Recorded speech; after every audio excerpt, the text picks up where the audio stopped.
And a good afternoon, everybody, and welcome to Carving It Up Live right here on Facebook Live, YouTube, and Twitter. As always, I'm Bryson Carver, and I just got one thing to say. Just one thing to say. How about them Cowboys? Yeah!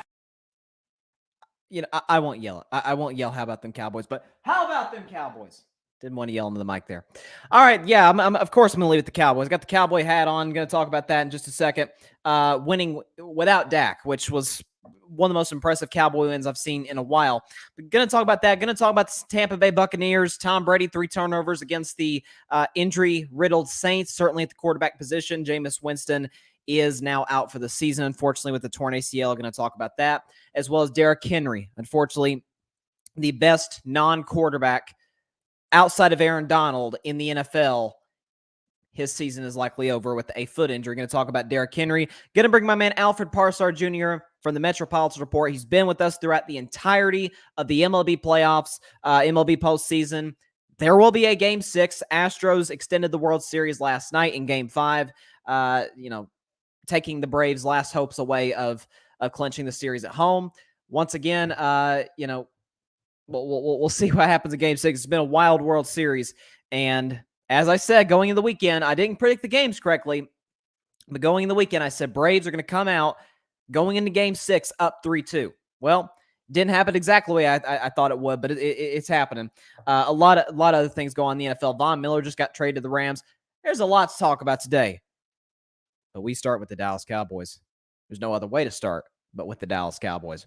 So I predicted Dallas to win on Friday's show. I predict all of Sunday's games on Friday afternoon shows. It's probably my favorite segment of the week. I got my If I Were a Bet Man and the upset of the week. Well, I picked Dallas to win with the assumption that Dak Prescott was going to play. But as more information started to come out Friday, and then throughout Saturday, and certainly yesterday, I start becoming not necessarily less confident of the pick. I mean, yeah, obviously, because the starting quarterback's not out there.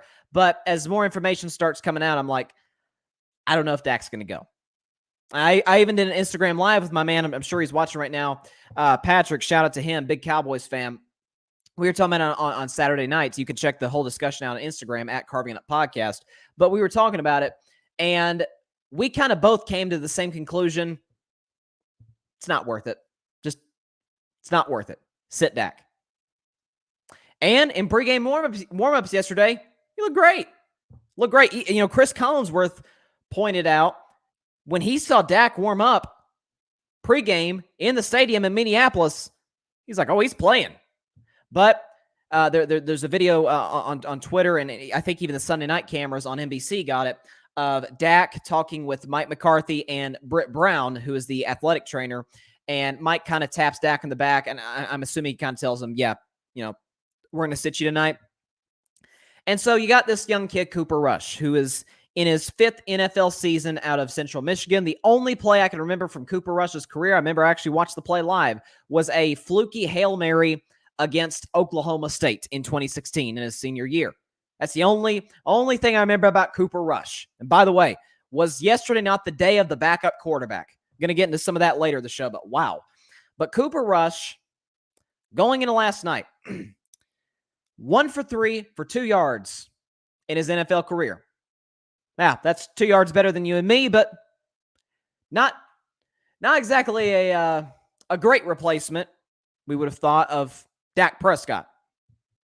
By far the leader, the front runner for comeback player of the year, leading the Cowboys to 5 straight dubs, right in the Super Bowl discussion, Dak's in the MVP discussion, and now he's out for the game.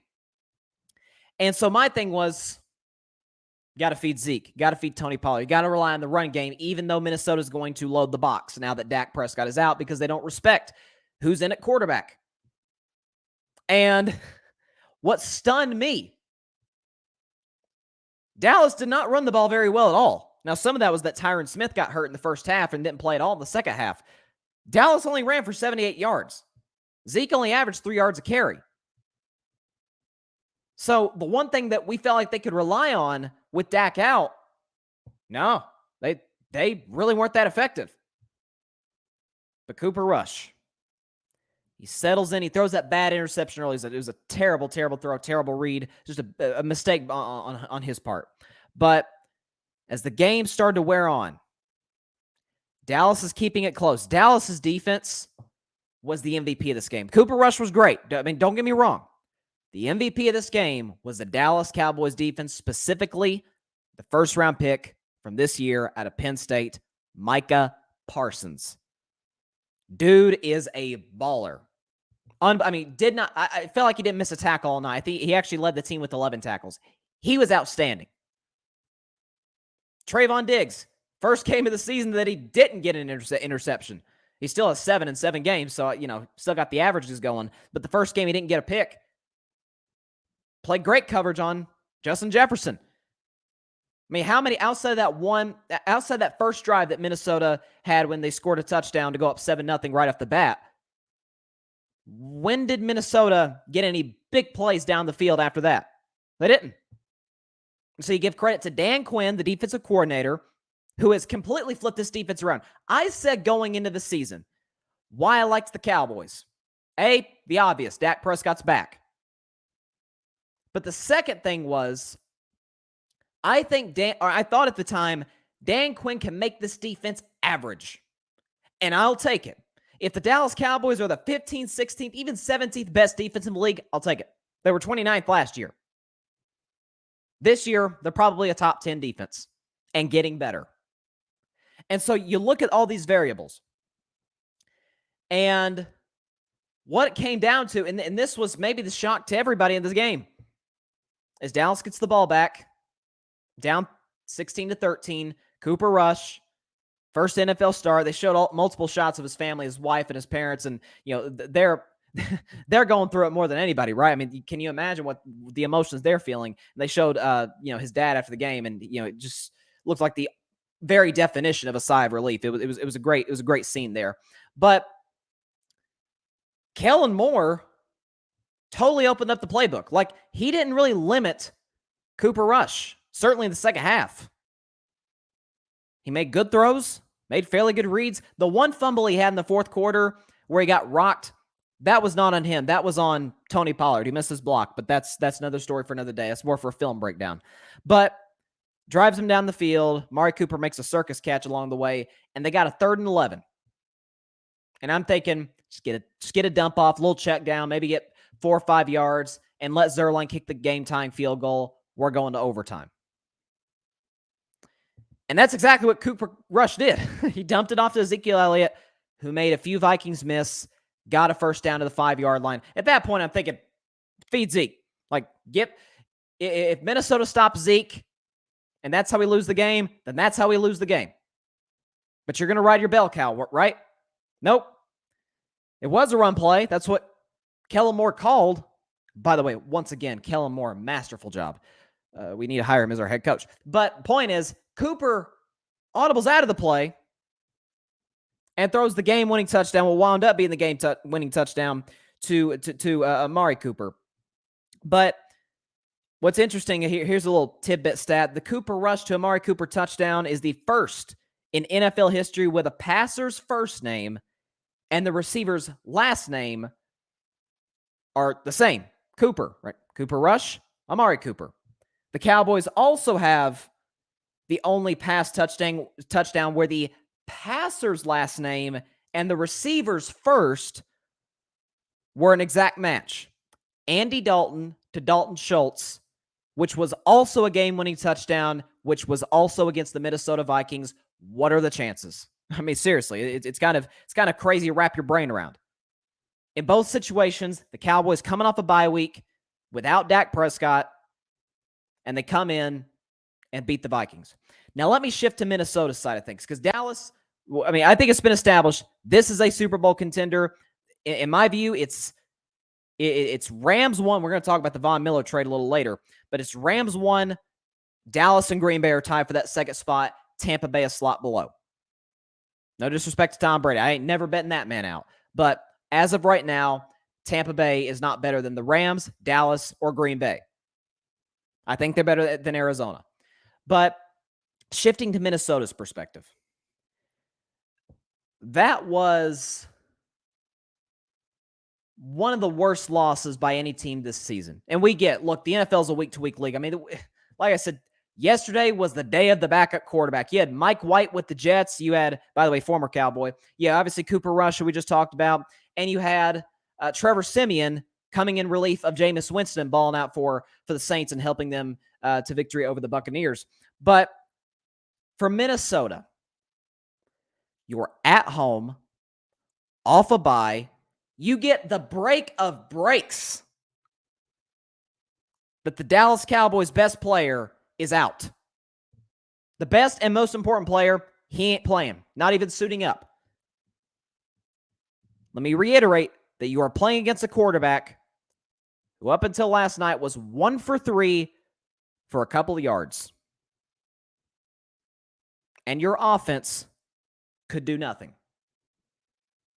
Absolutely nothing. They had some penalties. Kirk Cousins was inefficient. I mean, some of the reads he was making, he was throwing the ball to running backs like Madison on that one play where there's a sea of white jerseys all around. It's like, Kirk, you're going to lose 2-3 yards. What are you doing? It is time after the season, barring some crazy turnaround, which I don't see happening. I'm not saying Minnesota's going to miss the playoffs, but barring something wild from happening, like them getting like the NFC Championship game or something, you need to move on from Mike Zimmer. You need to move on from Kirk Cousins. They're not going to get it done. Mike Zimmer got outcoached by Mike McCarthy last night. I mean, how does the Dallas Cowboys, how do they have 11 penalties? How do they have a backup quarterback starting? How is it that their run game isn't great? How is it that their left tackle goes down? Their best corner goes down with a minute left. You're at home. You're healthier than that, and you still lose. Again, not real sure where Minnesota goes from here. But I've said this about Kirk Cousins. Yes, he's talented. If the game is played at 1 o'clock Eastern, hey, there's not a ton of quarterbacks I would take over Kirk Cousins. He'll throw for 350, 400 yards, 3 touchdowns. He'll have a great passer rating, and heck, he may even lead you to a game-winning drive like he did against Carolina a couple weeks ago. But when it really matters, when it's prime time, whole country's watching, playing the Dallas Cowboys, America's team, and you're favored to win. Or just in general, Sunday night, Monday night. Kirk Cousins is now 6-14 in his career in primetime games. He ain't that dude. This is not a small sample size. This is 22 games that this guy has played under the lights. And he's, for the most part, stunk it up. That's the reality. That's what we saw last night. This is what we've seen really his whole career. And so, Minnesota, if you have to go into a rebuild, because let's be honest, the defense is good, the pass rush is good, although they lost Danielle Hunter for the season, which is a huge loss for them. The defense is good enough. You got playmakers on offense. Justin Jefferson, Adam Thielen, to me, they're both number one receivers. Dalvin Cook's a beast. If you have to go into a rebuild, though, you do it. So it's a pretty well-run organization, but you got to move on from the coach, whose schemes seem a little bit outdated. You got to move on from the quarterback. Plain and simple. You got to move on. So that's my take on the Cowboys and Vikings game. It was, when that game's going into the fourth quarter, Dallas had just tied it with a field goal to tie it at 13. I'm thinking, I mean, could the Cowboys have asked for a better situation than this? Dak's out and you're tied going into the fourth. That's when I knew the momentum was starting to shift. Because that's when Minnesota's going to start playing a little tight, particularly their quarterback, as I mentioned. And the Cowboys are like, we could actually win this game. But that's what separates great teams from good teams, which Minnesota's a good team. They very well may make the playoffs. But what Dallas did was one of the more impressive wins of the NFL season. Outstanding. Let's talk a little bit about Derrick Henry. Just a gutting injury. Derrick's out for the year with a broken foot. He suffered it yesterday in that crazy game. To me, it was the best game of the day between the Colts and the Titans. The game just went back and forth. Carson Wentz threw 2 horrible interceptions. It's usually what Carson Wentz does, but it was a crazy game. Derrick Henry goes down, and he's down for the year. And According to Ian Rappaport and Adam Schefter, they signed Adrian Peterson off the couch. Now, Adrian Peterson's been pretty good in his career the last few seasons. He was with Washington for a little bit. He can still play. He's nowhere near like 2012 MVP Adrian Peterson, obviously, but hey, he can still play. And so with that good Tennessee offensive line, opponents won't be in fear. Defensive coordinators aren't going to be having nightmares about Adrian Peterson in 2021, but certainly he at least gives them some sort of respectability at that position. But for the Tennessee Titans, this is it. They're probably going to make the playoffs. They're probably going to win their division because as it stands right now, they're in a terrible division, by the way. But as it stands right now, they've got a 3-game lead on the Colts, and they've got the tiebreaker. So they're really up about 4 games if you think about it. Colts got to finish a game better to in order to win the division. But for the Titans, defense has turned around. Ryan Tannehill's played good football. A.J. Brown, to me, is probably the most underrated receiver in football. Julio Jones, when he's healthy, is still effective. But it all runs through 22. It all runs through King Henry. If you don't have that guy in the field, you're telling me Ryan Tannehill, and I like him. He's a borderline Pro Bowl level quarterback. And since he got out from Adam Gase, and pretty much since every quarterback gets out from under Adam Gase, they flourish. But now that he's out from under Adam Gase, he's been a productive quarterback for the Tennessee Titans since he took over for Marcus Mariota in 2019. But you're telling me Ryan Tannehill is going to go toe-to-toe with Josh Allen and Justin Herbert, Patrick Mahomes, Derek Carr. Who am I missing? Lamar Jackson, Joe Burrow. I don't know. If he does, listen, I'll be the first to give him his props, but I can't see a scenario in which Tennessee gets in, because if they get in, they'll be the 4 seed. Okay, whoever wins the North will be in the top 3. The West will be in the top 3, and certainly the North as well. But I think when I look at it right now, you cannot win a Super Bowl without Derrick Henry. That's the only team in the NFL where their best player is a running back, and we actually see them as a top-tier team. I got a comment from my man, Philip. He says, the way the Colts are playing right now, and since Derrick Henry's injury, I see the Colts winning the division.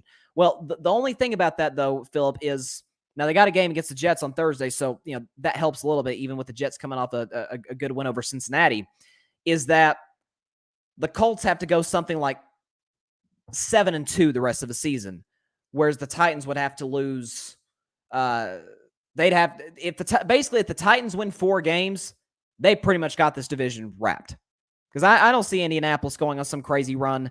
Tannehill is serviceable. He is. And I trust him more than Carson Wentz, frankly. But again, in the playoffs, you're telling me he's going to go toe-to-toe with these great quarterbacks? I don't see it. I just don't see it realistically happening for the Tennessee Titans. But it's a terrible loss, devastating loss. So I hate it for him. It hurts my fantasy team too. But that doesn't matter. It's a human being who went down. So hate it for him, but it's a tough loss for the Titans, and we'll see where they move from here. Before I get my man Alfred Parsard Jr., just wanted to I guess give a tribute to someone. We lost a beloved member of the Major League Baseball community, and certainly the Boston Red Sox community. Remy, who was a color commentator for the Red Sox for about 33 years or so, passed away Saturday night after his long battle with lung cancer. And he fought that disease for about a decade or so and was just a great gentleman. Loved baseball, loved the Red Sox. Me personally, for a Red Sox fan, watching games is never really going to feel quite the same without him behind the mic in the podium, or not in the podium, in the booth. So it's a tough loss for Red Sox Nation. It's a tough loss for baseball in general. But prayers go out to him, his family. He passed away at the age of 68. He would have turned 69 in about a week. So prayers out to the family of Jerry Remy, and certainly a tough loss for sure. With that, we've got a crazy World Series going on. Braves had a chance to clinch it last night at home. Could not do so. The Astros bats finally woke up. Huge key at bats with 2 outs. Marwin Gonzalez with the go-ahead RBI to give the Astros the lead for good. It looked like they were dead in the water after Austin Riley hit a grand slam in the first with 2 outs. But a lot of clutch hitting all the way around. So with that, let's bring my man Alfred Parsard Jr. from the Metropolitan Report on to Carving It Up. How you doing, my man? How you enjoying the World Series? I am good, Bryson. And this World Series, I didn't think Atlanta would be leading the series with a chance to clinch. So and I did say the last time I was on the show, they are like the Cinderella story in this whole thing. Yep. What are they, 88 wins, if I'm not mistaken? Yep. And they have a chance to win the World Series. It's unheard of to get less than 90 wins, win your division, and find yourself in the Fall Classic. So even though my beloved New York Mets play in the same National League East as the Braves, I think I want to see the Braves pull this one out. And for a lot of reasons. Sure, we got the whole Houston thing, but just they're one of those teams, Alfred, that feels like it's almost meant to be. I mean, obviously the end of Game 4 was just insane when you had the back-to-back homers by Swanson Soler, who I think is the MVP of the series if the Braves do go on to clinch. But going into Game 6 tomorrow night, no game today, it's travel day. Both teams head back to Houston for Game 6. Who do you think has the edge? Because listen, Atlanta's rotation has been really, really good in the World Series, save for Game 2. Offensively, they've struggled, but when they've absolutely needed to the key at-bats in the game, they've showed up. Who do you think has the edge going to Game 6? Can Houston force a Game 7, or does Atlanta close it out tomorrow night? Well, you mentioned the rotation, and that's what I was going to touch on. Atlanta, great rotation throughout the season, throughout the playoffs, but will the absence of Charlie Morton, who broke his fibula in Game 1, come back to rear its ugly head? Because now we're getting late into the series. It's Game 6. Granted, Atlanta has a little wiggle room. They don't necessarily have to win Game 6. Houston has to win Game 6 in order to have a chance at winning the series completely. Right. Atlanta has been surviving off their bats. Of course, you talk about Austin Riley. Eddie Rosario has been great off the bench. Freddie Freeman is Freddie Freeman. So, and Jorge Soler, I do agree with you. Soler should probably be the MVP should they win this series. But again, will the absence of Charlie Morton, now that we've gotten to Game 6, come in? And then kudos to Charlie Morton. The guy pitched 2 innings with a broken fibula. So unbelievable. Threw 10 pitches per inning off of the leg that he had to balance off of. So that's almost unheard of. So I think Atlanta's going to take it, though. I don't think this goes 7 games. I just think that the Cinderella story and the story of the little engine that could in the Atlanta Braves is gonna prevail here. It's going to be a crazy game. By the way, let's talk a little bit about last night. I felt like, to me, what was the turning point? It wasn't the Marwin Gonzalez RBI. It was the fact that with Martin Maldonado at the plate, you obviously got bases loaded, 2 outs. The guy has been batting under 100 in the postseason. I mean, he has really, really struggled. And you walk him, which brings across a tying run, setting up Gonzalez for the go-ahead RBI. To me, I don't want to blame Brian Snitker for that, but I think you got to look at it from the perspective of if you can't get this out, now the big bats for the Astros come up and get an opportunity, and that's exactly what happened. It seemed like there's a lot of criticism going his way. Do you think it's justified, or do you think it's, listen, it just didn't go his way? Didn't go his way. There's no way that you could blame the manager for a walk of a guy who's not even hitting at 100. One of those freak things you can't control. It's an anomaly. And again, they were up 3-1. The Braves were up 3-1. They could have afforded a loss. So, not to say the loss is a good thing, but right. Again, more wiggle room. But anytime that was a fluke walk, a fluke chain of events. Could the pitching have been more aggressive? Yeah, but especially if they go on to win the series, and all will have been forgotten. So, yeah, it's fair. And obviously, from the perspective of Houston, I mean, they're kind of like they did the last series, obviously with Lance McCullers, who's been out since the division series.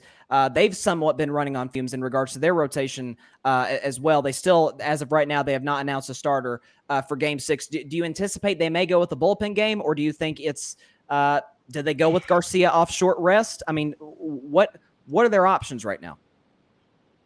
I think Garcia has been their most surefire thing. It's the World Series. But it's like damned if you do, damned if you don't, because they're on the brink of elimination. I think they play Garcia on short rest. Maybe if they get to a game 7 might be the bullpen game.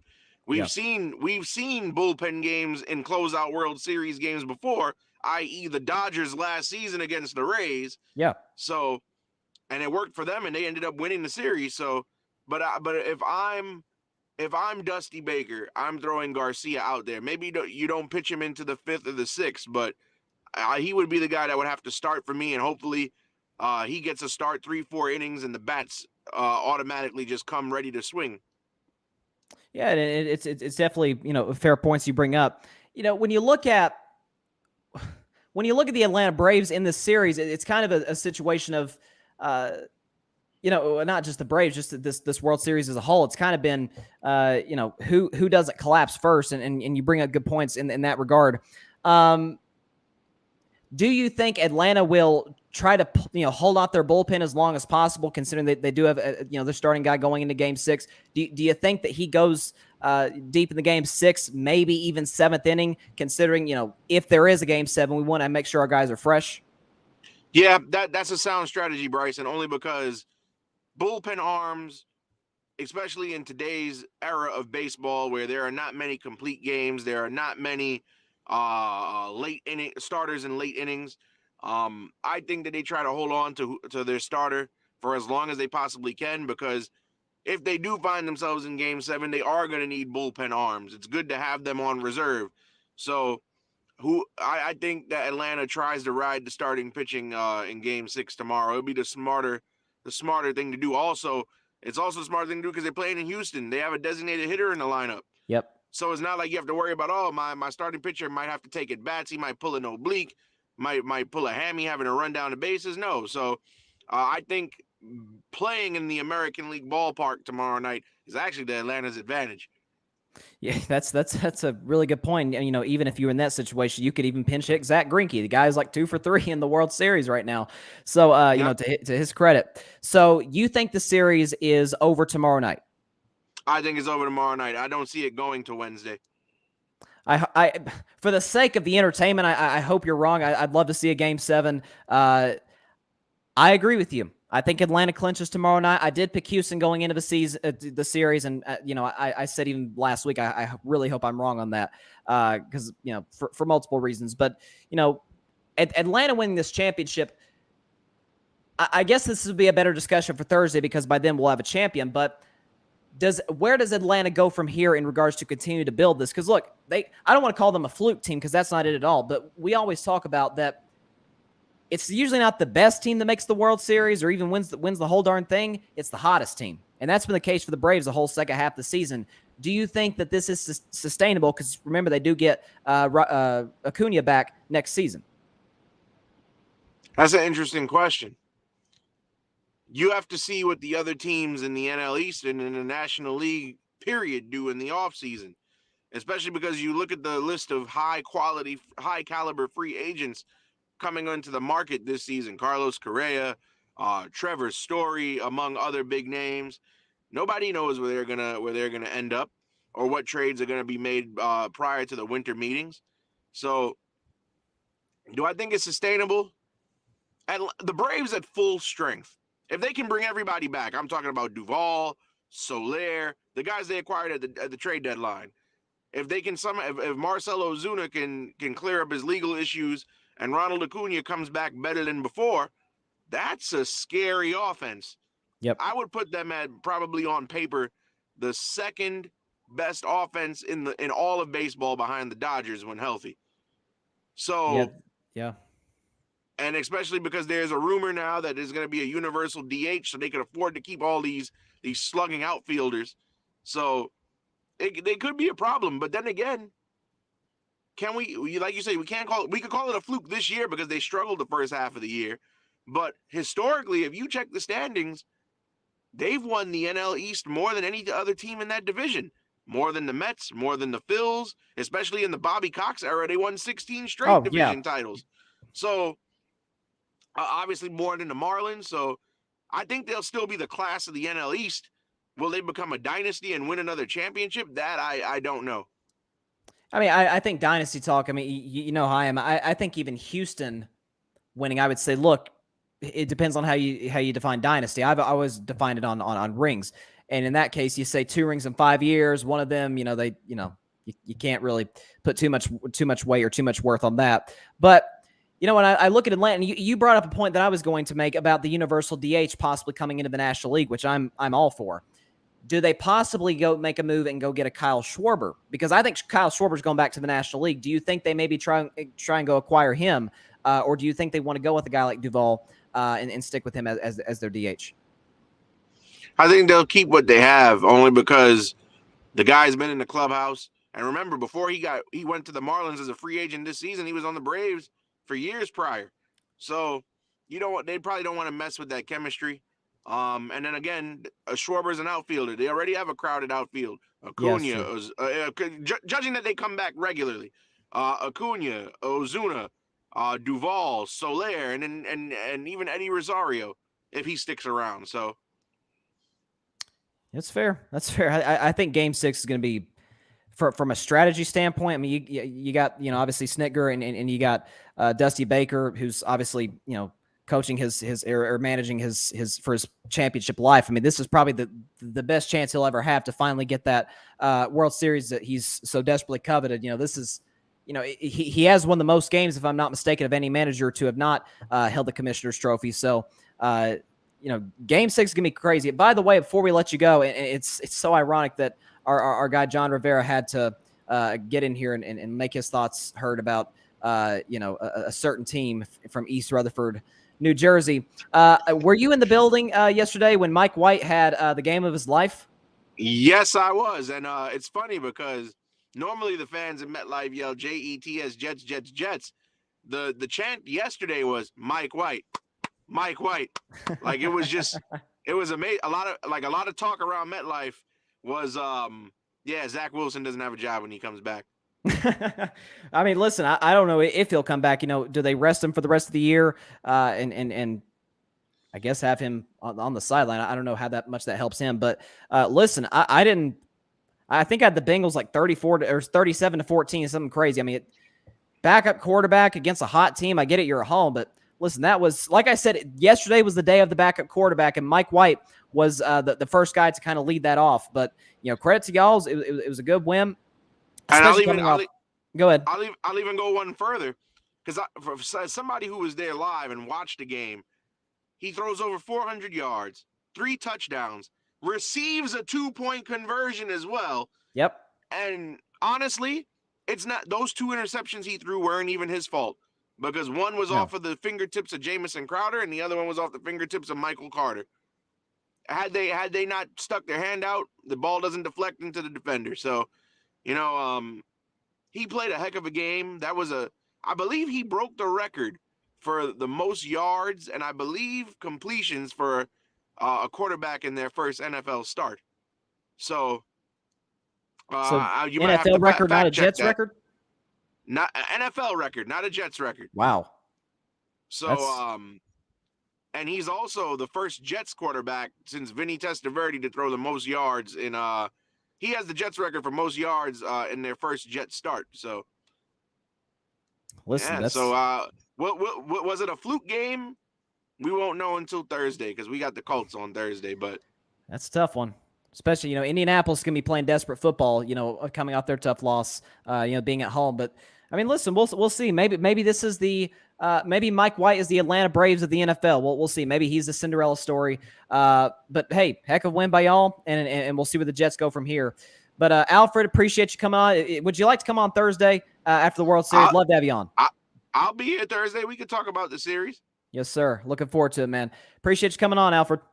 All right, my friend. That is Alfred Parsard Jr. of the Metropolitan Report. He's been with us like literally every round of the postseason, wild card all the way to the Fall Classic. But I think that's just the interesting thing part about Atlanta. Is it sustainable? Winning the division, yes, because National League East, Washington's rebuilding, Marlins have been rebuilding outside of those 2 championships pretty much their entire existence as a franchise.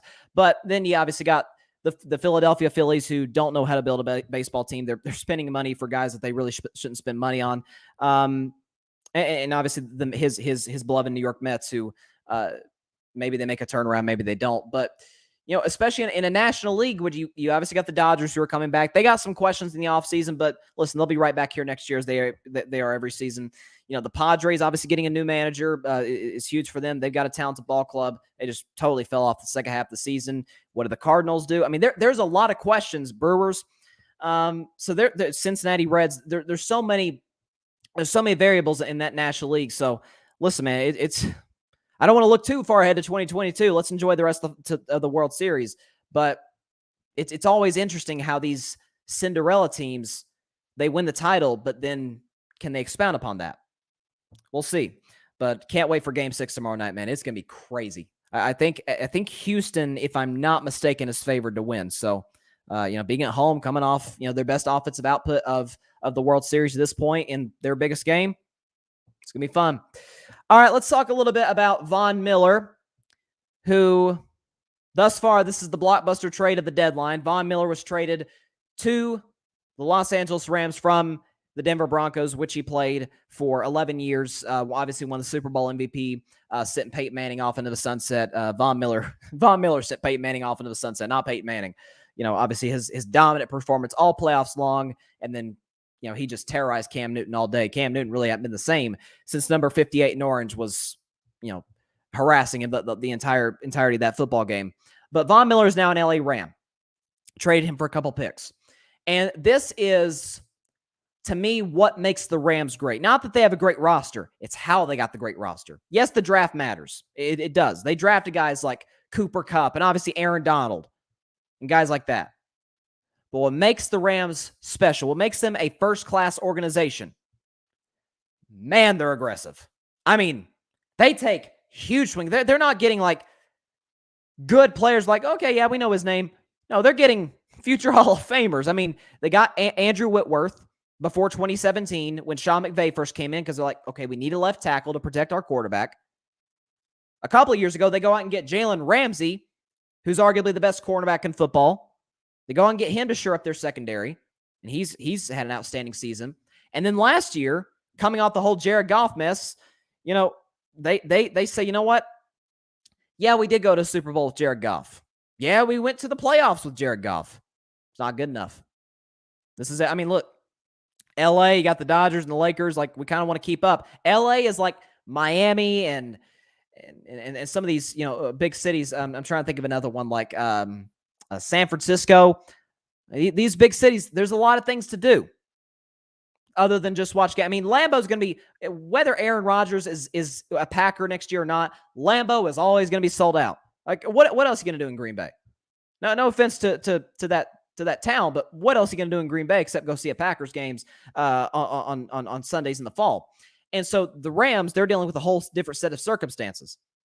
So they go on and get Matthew Stafford. They're 7-1.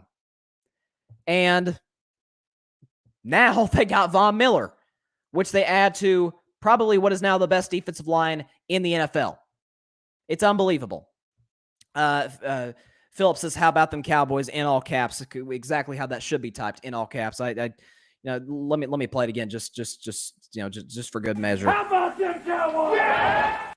Just a little reminder that somehow, some way we pulled off a win without Dak Prescott, but that was unbelievable. But as for the Rams, I think it's safe to say now they're the best team in the NFC. Where are they weak? I mean, not even where are they bad. Where can the Rams be exposed? On either side of the football, or special teams for that matter. We see Jared Goff in Detroit. Jared Goff has yet to win an NFL game when Sean McVay is not his head coach. He is now 0-15. 0-15 without Sean McVay. Like, I know he's with a bad organization, but you can't get one. Matthew Stafford got the Lions to the playoffs 3 times. I know they had Megatron, but Megatron was a part of that Lions team that went 0-16. The team that drafted Stafford a year later. And so you see the Rams, the class of the conference, the Lions are the worst team in football. It's not because of Jared Goff. It's just the fact that, hey, we have an elite quarterback now. So, what a move by the Rams.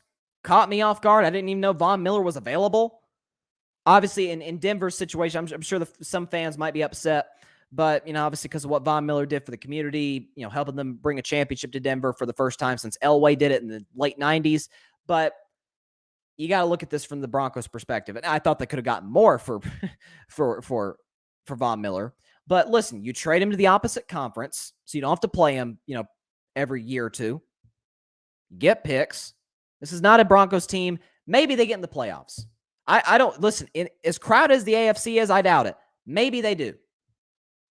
But what the Broncos need, just like the Vikings, is a quarterback and a head coach.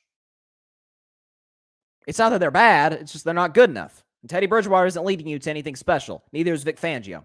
So we know Denver's going to have a new head coach next season. What do they do at the quarterback position? Do they make a deal for an Aaron Rodgers if he does decide to leave Green Bay?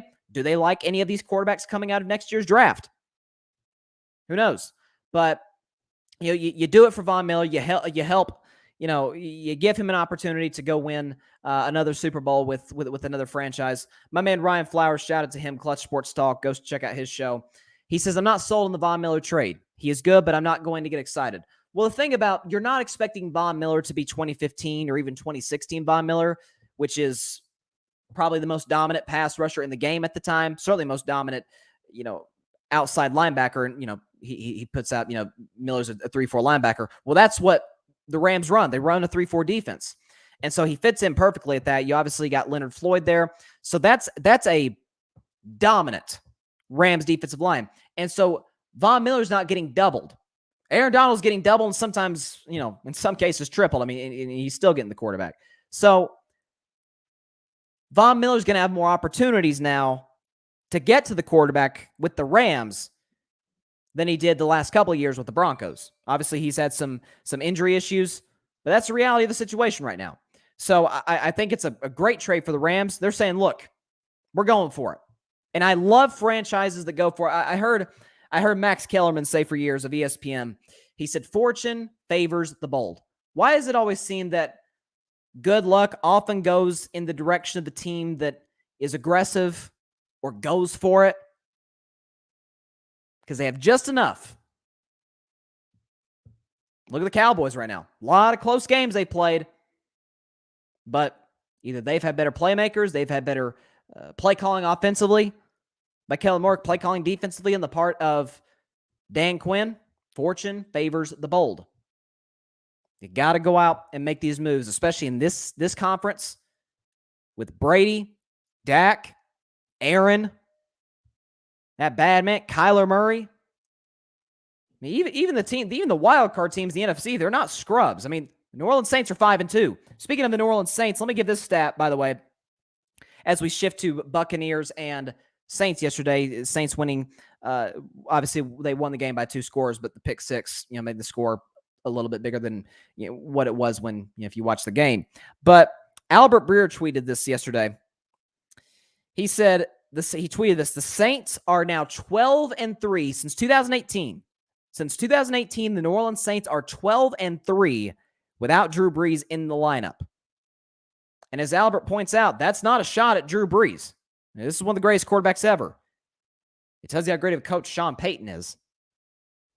I mean, Jameis Winston gets horse-collared yesterday, goes down, unfortunately, is done for the season. I just hate it for Jameis because he was having by far the best season of his career in a winning organization with a great offensive coach, great playmakers, Alvin Kamara, Marquez Callaway, Tennessee represent. Kamara also Tennessee represent.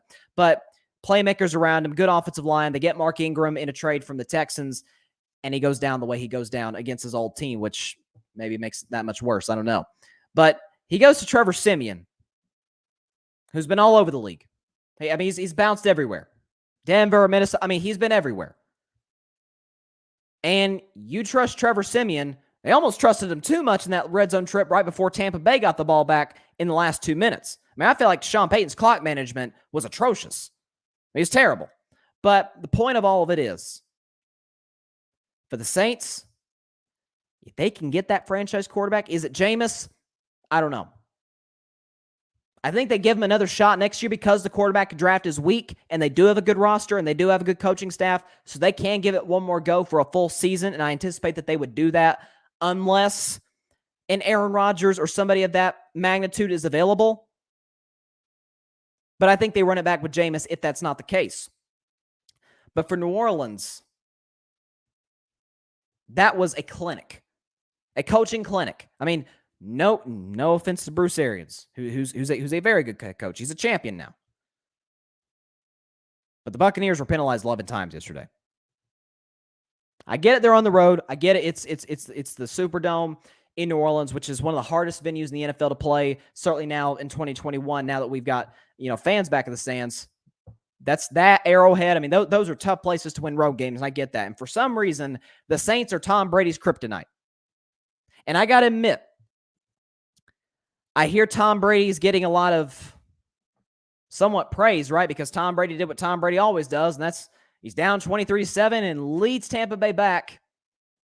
But I got to admit, he could have been better. Yeah, he threw 4 touchdowns. That last one, though, was wide open. I mean, there was a track star from LSU caught that. Literally a track star. He never played a game of college football. But for Tom Brady, 28 for 40, but those 2 interceptions, the second one being a pick 6. Tom's last 2 throws on that drive in which he did throw the pick 6, terrible throws. Both were in double coverage. He got lucky on the first one. He tries to force it to Godwin on the second one to the left side, and it gets picked off and returned the other way for 7 points, and the game is basically over. But I didn't think Tom was great. He had the strip sack, from Cam Jordan through the 2 picks. I mean, he's got to play cleaner football. I get it. Defense wasn't great. Defense wasn't great. They had a complete breakdown on that 4th and goal in which Kamara walked in. But you can't give the Saints extra possessions. You can't. Against that coach, against that running back, you can't do it. So, y'all know I love Tom Brady. I even tweeted right before that drive. I'm like, I've seen this movie before. Maybe I jinxed it. I guess I didn't jinx it against my Cowboys when I was in attendance in Tampa Bay. I guess I didn't jinx it then. But I was like, seen this movie before. Tom Brady's going to go down. They're going to kick a field goal, walk off, and they'll be 7-1. But not what happened, obviously. John says Saints play up to Tampa. And look, that's the hard part. That's the reason we haven't had a defending champion in the National Football League for almost 2 decades. Last one that did it was Tom Brady. Shocker. But we haven't had that in 2 decades. Why? Because you're the biggest game on everybody's schedule. Add to it that it's a division rival. Add to that it's a division rival who knocked you out of the playoffs last year, crushed your Super Bowl dreams. Oh, you're gonna be ready to go. And the Saints were. Sean Payton was, again, called a masterful game against Todd Bowles. Todd Bowles is an excellent coordinator, but Sean Payton was just a clinic. John says, yeah, I am a jinx. So, yeah, I guess I did jinx it. What else we got to talk about? Let's see. Oh, yeah. So let's look around the NFL a little bit before I make my prediction for Chiefs and Giants side, the Monday night game. Looking around the NFL, obviously you had the Panthers and the Falcons. Little story from that game. Calvin Ridley sat out for the second time due to personal reasons. He said he's going to focus on his mental health. So Calvin Ridley, we wish you the very best with whatever you're dealing with right now, personally and mentally, whatever the case may be. We wish you the very best. And I love that 2020 was the year it felt like athletes, not just 2020, but just that time period where athletes are speaking more candidly about their mental health and about the struggles that they deal with, both personally and professionally. And, I hear people say, well, they make millions of dollars. How many people have been millionaires, in some cases billionaires, and taken their own life? Money don't make you happy. Give you choices. Money does not. It's the old cliche. Money doesn't buy you happiness. It does buy you choices. I mean, all that green don't make you happy. So, I feel like this year, obviously you're talking about Naomi Osaka and Simone Biles. And if I'm missing anybody, I apologize. It seemed like there was someone else who might have been Sha'Carri Richardson. I'm trying to remember who it was who sat out something due to mental health. I'm drawing a blank, but it feels like this, and John just says money doesn't make you happy. It doesn't. I mean, that's the thing about it is it's great. I mean, of course we all want fat wallets, but ultimately that's not going to be what brings us joy and inner peace. It's not what does it.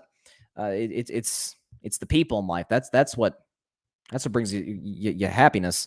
But props to Calvin Ridley. It feels like 2021's kind of been the year of athletes saying, I'm not okay. And if Calvin Ridley was out yesterday because he had a broken leg, well, yeah, of course, his leg's broke. He can't run routes. He can't play. We'd understand it. Calvin Ridley wasn't right up here either. And it seems like there's always this mixed reaction. There's people saying, bravo, Calvin Ridley, and I'm certainly a part of that group. And then there's a group saying, oh, Calvin Ridley's got to tough it out. It's like, no, he doesn't have to. A mental injury, if we're gonna call it that, is just as severe, if not more, than a physical one. So props to Calvin Ridley. But a big win by the Carolina Panthers on the road in Atlanta. Playing terribly. I mean, Sam Darnold looked like the worst quarterback in football the last couple of weeks, especially last week in that ugly loss to the Giants in the Meadowlands. You go on the road to Atlanta, who's been playing really well.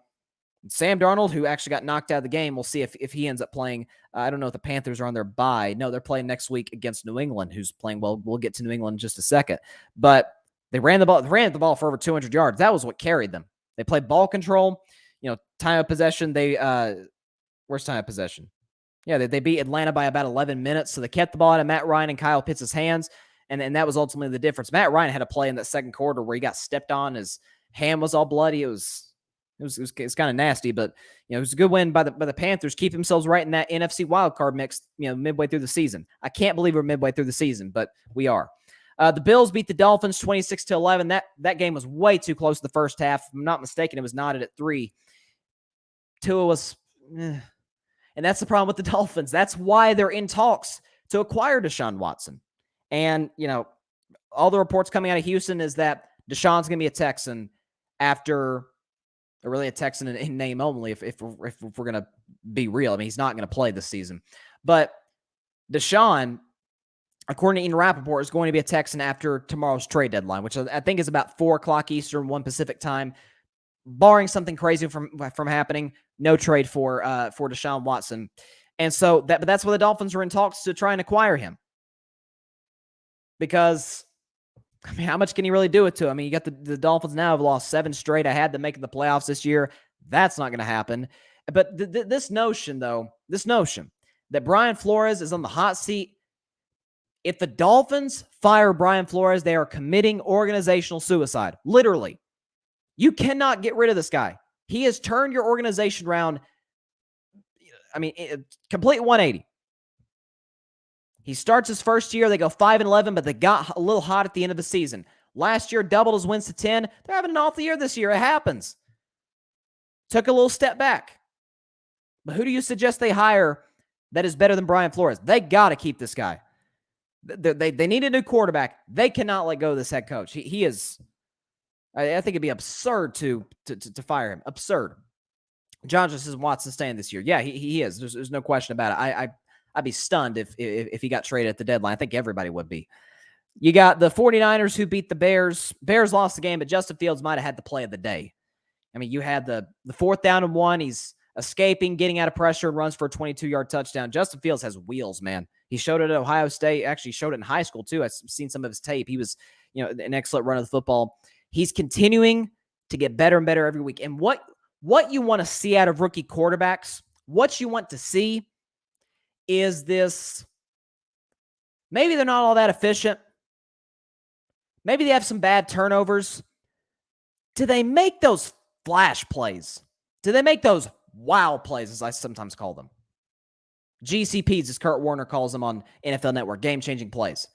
Trevor Lawrence can. Zach Wilson throws a lot of interceptions, but he makes those wow plays. If you can kind of channel that, you've got something. And Chicago's got something. I thought they got a steal in the middle of the first round going out and getting Justin Fields. That was, man, props to them. But San Francisco, Jimmy Garoppolo played well. Threw for over 300 yards, had a pass rating of 100, QBR of 85. He played really well, and the 49ers ran the ball well, likewise. So it's a good win for San Francisco, but I think it kind of complicates things a little bit because I was thinking, okay, if the Niners lose this, which I thought they would on Friday, if the Niners lose this, well, now they can just maybe trade Garoppolo and just play Trey Lance the rest of the year and get him reps. Now what do? Because they're right in the thick of the wild card chase. They broke a long losing streak. We'll see, because who does San Francisco have next week? Ooh, they've got Arizona at home. They're at home, but that's a tough one. Arizona, as it stands right now, is 2.5 point favorites on the road. John just says Kellen Moore, I'm assuming, to coach Miami next year. I hope not. I hope he's coaching us next year. I hope he's coaching the Cowboys next year as the head coach. I don't anticipate that happening, but hey, I can dream, can't I? Steelers beat the Browns. Okay. So there's a lot to dissect from this. First of all, Mike Tomlin doesn't lose. I talked about Mike Tomlin last week when he was totally shut down all the USC rumors. He's like, man, I ain't leaving here. And I talked about that. You can go back to Thursday's show and see what I said. But one of the things I mentioned is like, Mike Tomlin is going to be a Hall of Famer. He's never had a losing season in his whole career. He's never had a losing season this is his 14th year, I believe, as the Steelers, 15th year as the Steelers head coach. You don't get rid of this guy. So every time he's in the hot seat, I'm like, why is he in the hot seat? Anyways, but Big Ben didn't play all that great. I mean, the Steelers scored 15 points. Let's not act like, they're contenders now just because they've won 3 straight games. Have you watched Ben Roethlisberger? He's done. This is his last year. This is why Mike Tomlin and Aaron Rodgers got googly eyes. I mean, it's like, geez, what's going on? I think Mike Tomlin, almost sees like, wow, remember what it was like to have an elite quarterback? It's like a distant memory now. But the Cleveland, and y'all know where I'm going with this one. I said it all of last offseason and this year to the midway point. I'd keep Baker if I'm Cleveland. I just would not. I think they would be screwing their franchise if they paid him the same as Dak, what Deshaun's contract is, Josh Allen, or what Lamar is going to get, Russell Wilson, Aaron Rodgers. You give him that money, you're done, because now you can't keep your good players. It's time. Get rid of Baker Mayfield. After this season, Jedrick Wills, the offensive lineman, said it last week and had to apologize for it, I guess because he offended the Clevelanders.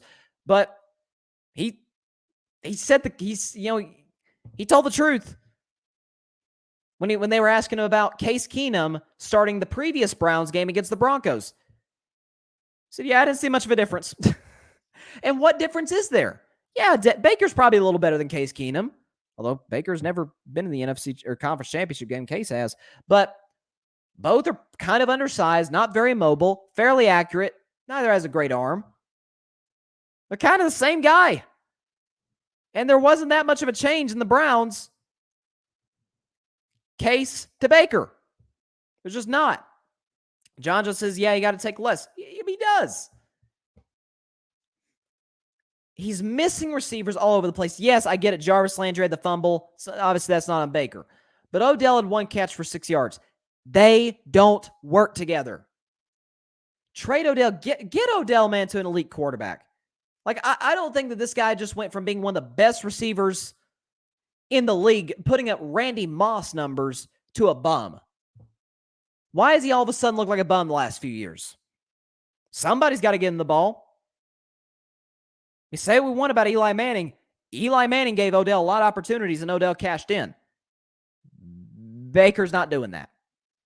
So, I don't want to see this because I don't have to deal with my sister who's a Packers fan. But how about the Packers making a trade for Odell? Be like the Rams. Go for it. Shore up your receiving unit so that if Devontae Adams is hurt, or I get they won without Devontae Adams on Thursday, but that's not sustainable. They can't do that 4 or 5 straight games. If Devontae's hurt, if maybe he's a little banged up in the game, go to Odell. But Baker Mayfield, look at his numbers when he's had a great running game and when he's not had a great running game. Vastly different. He's lost like 8 of his last 9 when the Browns don't rush for 100 yards. It doesn't work. You've got too good of a roster to be wasting it with this guy. The defense has been unbelievable this season. It's kind of like, it reminds me of Jacob deGrom with the Mets. Like Jacob deGrom's got like an ERA under 2, like a 1.89 ERA. He's unbelievable.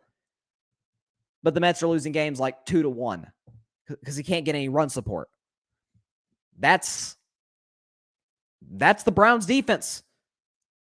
I mean, if you'd have told a Browns fan going in, yeah, you're going to hold Pittsburgh to 15. Like, okay, we got this one. Nope. When everything isn't going exactly according to script, Baker crumbles. He's got more commercials with Progressive than he does touchdowns. I mean, let's be real about it. It's time to move on, Cleveland. Do it now. You won't regret it. Somebody will take him. I mean, maybe Detroit will take him. I don't know. Some team will take him. He's a starting quarterback. He is nowhere near a championship caliber quarterback. You know, I talked about Ryan Tannehill early in the show. Can he go toe-to-toe with the Josh Allens, the Mahomes, Derek Carr, and Justin Herbert, and Lamar Jackson? And Joe Burrow. We kind of doubt that, right? Baker darn sure can't go against those guys. I mean, every game that the Browns have played this season in which they played a superior quarterback, they've lost all of them. Every game they played, Baker was going up against an inferior quarterback. He had won up until yesterday. I think Baker and Ben are kind of on the same level. Ben's old and hurt a lot, and Baker's just not a championship level guy. Talks about his medical staff in not so glowing terms. He doesn't work with Odell. I mean, trade Odell to a team that can utilize him the right way. There's no way that a guy who produced the way he did in the first 3 years of his career is all of a sudden terrible. There's no way. I refuse to believe that. Unless I see something that tells me otherwise, there's no way I'm going to believe that. Eagles beat the Lions. Shocker. The guy who's doing stuff like this, wearing racing helmets and biting kneecaps, they're 0-8. I'm stunned. Lions are a bad organization. They're as bad as it gets. What can I say? They can't hire a head coach. They can't. This doesn't work. I mean, Philadelphia is not a good team. They're an okay team. I don't really believe in Jalen Hurts. They beat him 44-6 at home. They lost 44-6 at home. This doesn't work. And sorry to beat the dead horse. Jared Goff's now 0-15 without Sean McVay. And it's probably just going to keep continuing. Who the Lions got next? If they're not in a bye, okay, they are. This is the Lions bye week, and then they go to Pittsburgh, and then they go to Cleveland. So that's 0-10 right there. It's that they're a terrible organization. They don't deserve to play on Thanksgiving. John says, a good question. Why nobody wants to sign Cam? Well, the Saints, by all indications, are not going to. I guess they're going to go with Trevor Siemian. Certainly, we all know Cam's better than Trevor Siemian. Does Cam fit the Saints, though? Maybe that's the question they're asking. But I don't know. I mean, he's got his vaccine, so that's not the issue. There's plenty of teams that need a quarterback right now that, guys going down to injury. Why not New Orleans? Washington, I suggested Washington. Washington's not going to do it just because they're pretty much out of the playoffs at this point. They're 2-6. They've lost like four or five straight games. They're done. They're not going to make a deal for Cam Newton. But for some of these teams like Denver or some of these organizations, the Saints, why don't you make a deal? Why not? Give an opportunity. Give him receivers, which New England did not do last year. Let's see. So I don't know. I talked about Titans Colts earlier. Talked about Jets Bengals with Alfred, who was at the game. Bengals were good offensively, but once again, that defense was terrible. That's not a good. It's gotten better. Cincinnati's defense has gotten better, but it's still not quite where it needs to be. Rams obliterated the Texans. Of course they did. Patriots beat the Chargers. Oh, by the way, Seattle beat the Jaguars. That was my upset of the week is Jaguars over the Seahawks. Couldn't have been more wrong. That was, man. And then Denver survived against Washington in kind of an ugly game. Patriots beat the Chargers. That's the last game I'll talk about before I get to Mahomes versus Daniel Jones. Can't believe those words kind of came out of my mouth.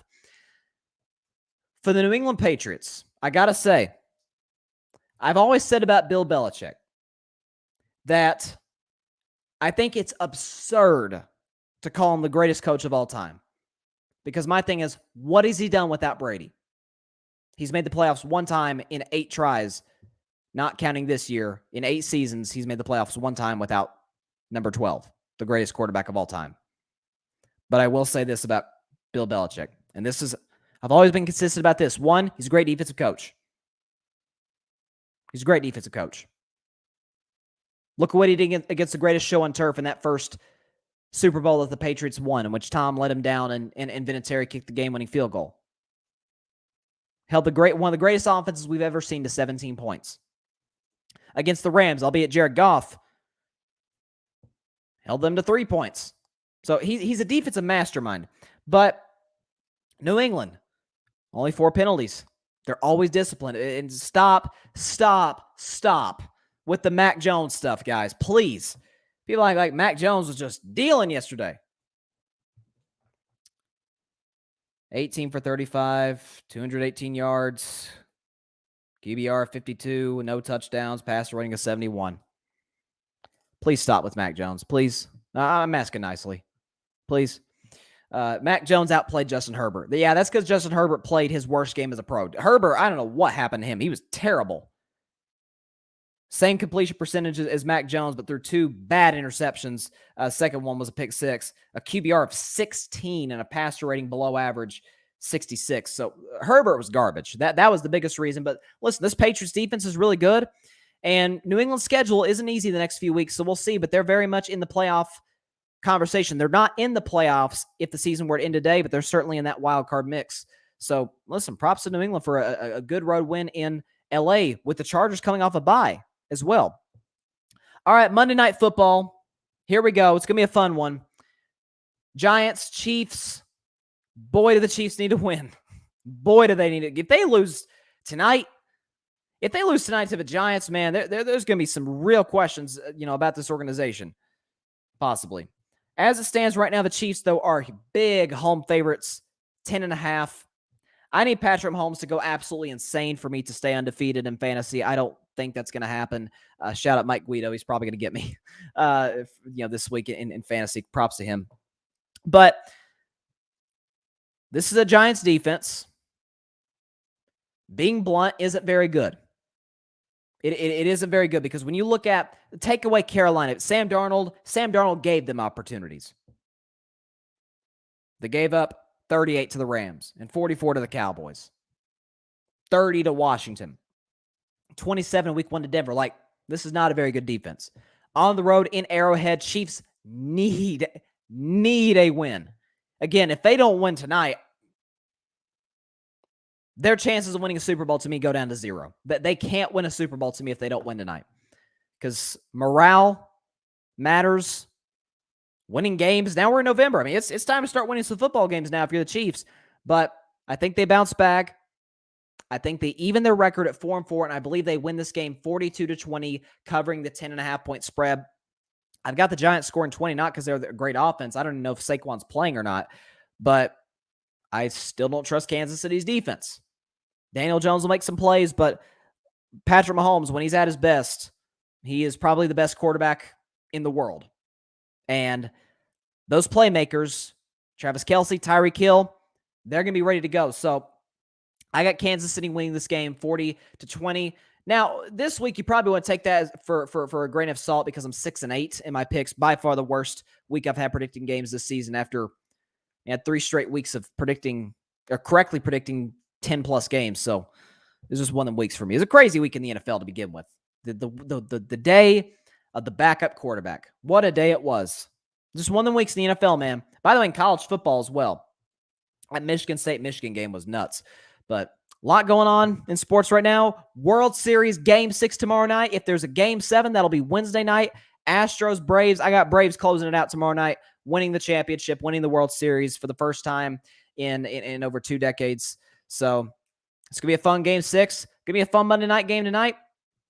NBA is in full swing. My Golden State Warriors are 5-1. Let's go. Top of the Western Conference, where we belong. So have a great evening, everybody. Catch us on Thursday at 6 p.m. Eastern, 3 p.m. Pacific time. Facebook Live, YouTube, Twitter. Y'all know where to find us on social media. Have a great evening. See you on Thursday. Stay safe. God bless you all. Peace out.